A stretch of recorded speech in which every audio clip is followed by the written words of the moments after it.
पहला question, Robert Bruce Foote एक थे। तो रॉबर्ट ब्रूसफुट एक भूगर्भ वैज्ञानिक और पुरातत्वविद भी थे। Robert Bruce Foote. इंसाइक्लोपीडिया ब्रिटानिका के अनुसार रॉबर्ट ब्रूसफुट ब्रिटिश भूगर्भ वैज्ञानिक और पुरातत्व विभाग से भी थे। जियोलॉजिकल सर्वे के सिद्धांत रॉबर्ट ब्रूसफुट 1863 में भारत में पाषाणकालिक बस्तियों में अन्वेषण की शुरुआत की थी। दूसरा क्वेश्चन, कोपेनहेगन संग्रहालय की सामग्री से पाषाण, कांस्य और लौह युग में त्रियुग विभाजन की जगह थॉमसन ने। डेनमार्क के कोपेनहेगन संग्रहालय में 1818 और 1820 के एक आयोग की रिपोर्ट के अनुसार सामग्री के आधार पर पाषाण, कांस्य और लौह युग की त्रियुग विभाजन क्रिश्चियन जर्सन थॉमसन ने किया था। यद्यपि थॉमसन ने 1836 ईस्वी में इसी वर्गीकरण के अनुसार संग्रहालय की वस्तु और विस्तार का प्रकाशित किया था।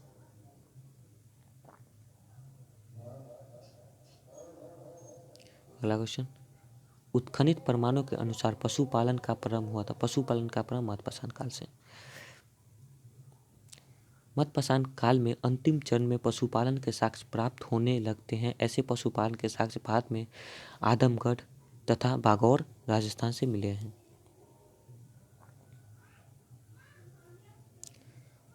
अगला क्वेश्चन, मध्यपाषाणिक प्रसंगा से पशुपालन के प्रमाण जहाँ से मिले वो स्थान कहाँ से?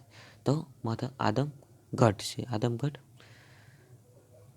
पांचवा क्वेश्चन, निम्नलिखित में से किस स्थान से हड्डी के उपकरण प्राप्त है? हड्डी के उपकरण मदहदा और सरायनहर से। मदहदा और सरायनहर से।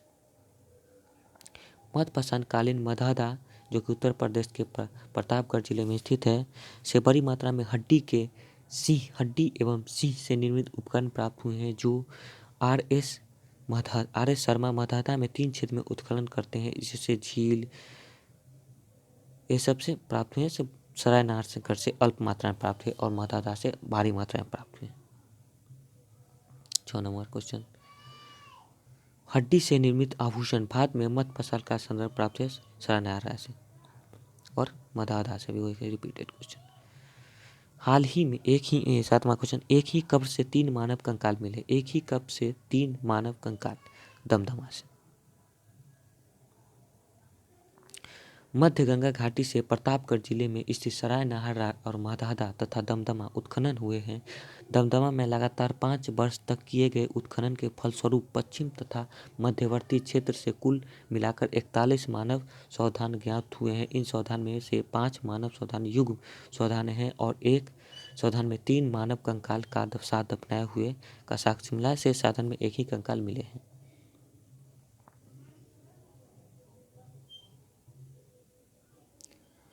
8 नंबर क्वेश्चन, खद्दानों की कृषि सर्वप्रथम प्राप्त हुई थी। खद्दानों नवपाषाण काल से। खद्दानों की सृष्टि नवपाषाण काल से।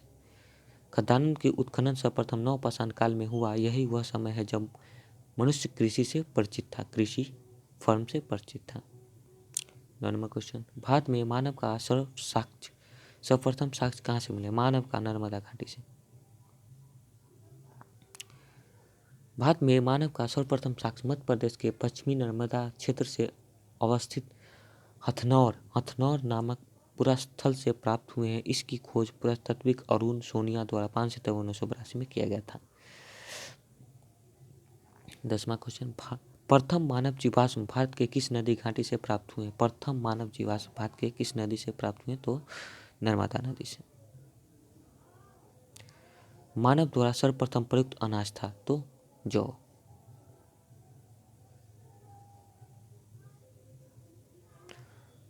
आधुनिक मानव समाज द्वारा मुख्य रूप से 8 खनन अनाज के उपयोग किए गए थे, जिसमें गेहूं, जौ, चावल, मक्का, बाजरा, रसोइया, राई, जौ। अनाज के पौधे विभिन्न क्षेत्र से जंगली घास के रूप में विद्यमान थे, जिन्हें बीजों के रूप में अलग अलग क्षेत्र में अलग अलग समय पर मानव ने उगाया। वैश्विक दृष्टि से देखा जाए तो सर्वप्रथम जौ 8000 ईस्वी पूर्व में आसपास भूमध्य सागर एवं ईरान के मध्य स्थित पश्चिमी एशिया देश में मानव द्वारा उगाया गया। बाद में लगभग इन्हीं क्षेत्र में 8000 ईस्वी पूर्व के आसपास गेहूं भी उगाए जाने की साक्ष्य मिले हैं। अगला क्वेश्चन, भारतीय उपमहाद्वीप में कृषि के प्राचीनतम साक्ष्य प्राप्त हैं। कृषि के प्राचीन लेहरा देश है। कृषि के प्राचीनतम साक्ष्य न्यूनतम खोजों के आधार पर भारतीय उपमहाद्वीप में प्राचीनतम कृषि साक्ष्य वाले स्थान उत्तर प्रदेश के संत कबीर नगर जिले में स्थित लेहौरा देव है। यहाँ से 9000 ईस्वी पूर्व से 7000 ईस्वी पूर्व तक के बीच चावल के साक्ष्य प्राप्त हुए हैं। उत्खनन से यह नवीनतम खोज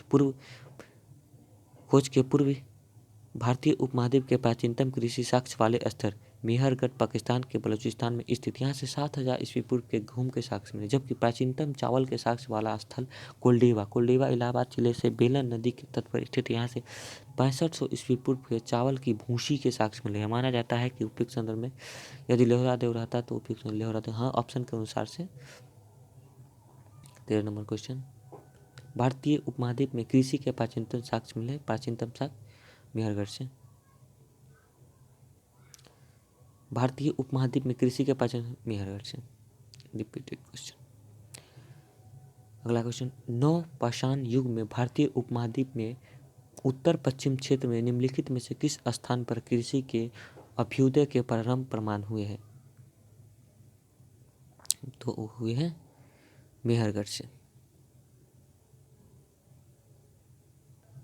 अगला क्वेश्चन, भारत में पशुपालन एवं कृषि के प्राचीनतम साक्ष्य प्राप्त हैं। पशुपालन और कृषि तो मेहरगढ़ से ही प्राप्त हुए हैं। उस स्थान का नाम बताइए जहां से प्राचीनतम अस्थायी जीवन के प्रमाण मिले। प्राचीनतम अस्थायी जीवन मेहरगढ़ से, जहाँ कृषि वहीं अस्थायी जीवन। अस्थायी जीवन के प्रमाण सर्वप्रथम बलूचिस्तान के कच्छ मैदान में स्थित मेहरगढ़ से मिले हैं, जिसकी प्रमाणिक तिथि 7वीं शताब्दी में ईसा पूर्व 7000 ईस्वी पूर्व है, जबकि किसी किले युग मोहम्मद एवं कालीबंगा के प्राचीनतम तिथि 4000 से 3500 ईस्वी पूर्व के बीच है। 98 क्वेश्चन, निम्नलिखित में से किस स्थान से मध्यपाषाण के पशुपालन के प्रमाण मिले हैं? मध्यपाषाण के पशुपालन बागौर जिला से। मध्यपाषाण के पशुपालन के साक्ष्य प्राप्त होने लगते हैं।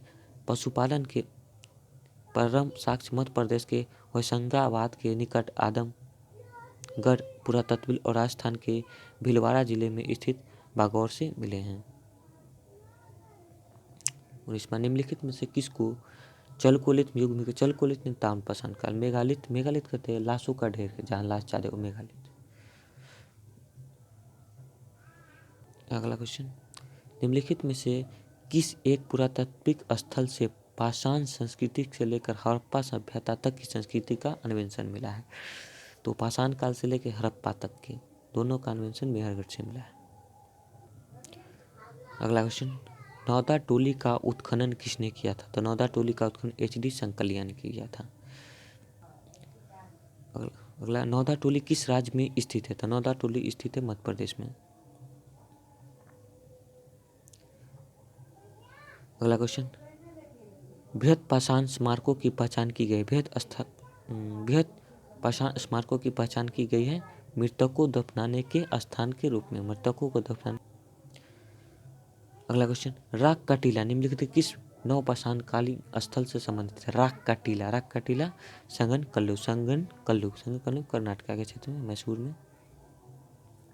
अगला क्वेश्चन 24वां, भीमबेटका किसके लिए प्रसिद्ध है? भीमबेटका किसके लिए प्रसिद्ध है? गुफा के शैल चित्र से, मध्य प्रदेश में। मध्य प्रदेश के रायसेन जिले में स्थित भीमबेटका प्रमुख ऐतिहासिक शैली चित्रण कला एवं सर्वश्रेष्ठ का उदाहरण है। इन गुफाओं में जीवन के विभिन्न रंग के पेंटिंग के रूप में उकेर किया गया। इसमें हाथी, संभार, हिरण आदि के चित्र हैं। लगभग 700 शरणार्थियों की पहचान किया जा सका है। 133 की पहचान अभी बाकी है। निम्नलिखित में से किसका स्थल प्राग ऐतिहासिक चित्र के लिए प्रसिद्ध है? तो भीमबेटका मध्य प्रदेश में। अगला, भीमबेटका की गुफा कहाँ स्थित है? रायसेन का अब्दुल्लागंज, रायसेन मध्य प्रदेश। अगला क्वेश्चन, भीमबेटका को किसने खोजा था? तो भीमबेटका डॉक्टर विष्णुधर वाकनकर। अगला क्वेश्चन, कैरिक मृदभांड पात्र का नामकरण हुआ था? ते हस्तिनापुर में। हस्तिनापुर गंगा नदी के संपर्क बसा हुआ। अगला क्वेश्चन, ताम्रसन काल में महाराष्ट्र के लोग मृतकों को घर के फर्श के नीचे किस तरह से दफनाते थे? तो उत्तर से दक्षिण की ओर मुख करके दफनाते थे, घर के नीचे। निम्नलिखित में से किस स्थल से मानव कंकाल के साथ साथ कुत्तों के कंकाल का भी अवशेष प्राप्त हुए हैं? तो बुर्ज से, जम्मू कश्मीर। अगला क्वेश्चन, गर्तावास के साक्ष्य प्राप्त हुए थे बुर्ज से, जम्मू कश्मीर से। अगला क्वेश्चन, भारतीय पुरातात्विक सर्वेक्षण निम्नलिखित विभागों या मंत्रालयों में से किसका संकलन करता था? पुरातात्विक है तो सांस्कृतिक का। अगला क्वेश्चन, भारतीय पुरातात्विक का जनक किसे कहा जाता है? भारतीय पुरातात्विक का अलेक्जेंडर कनिंघम को। भारतीय पुरातात्विक का जनक अलेक्जेंडर कनिंघम को। अलेक्जेंडर कनिंघम 1814 से 1893 को एक ब्रिटिश सेनाधिकारी के रूप में बंगाल इंजीनियर्स के साथ काम करने के लिए तैनात किया गया था। इन्हें ही भारतीय पुरातात्विक के जनक के रूप में जाना जाता है। राष्ट्रीय मानव संग्रहालय कहाँ पर स्थित है? राष्ट्रीय मानव संग्रहालय भोपाल में स्थित है। राष्ट्रीय मानव संग्रहालय, जिसका नाम बदलकर इंदिरा गांधी राष्ट्रीय मानव संग्रहालय कर दिया गया है, भोपाल मध्य प्रदेश में स्थित है। यह भारतीय सांस्कृतिक एवं उत्खनन विभाग से संबंधित है।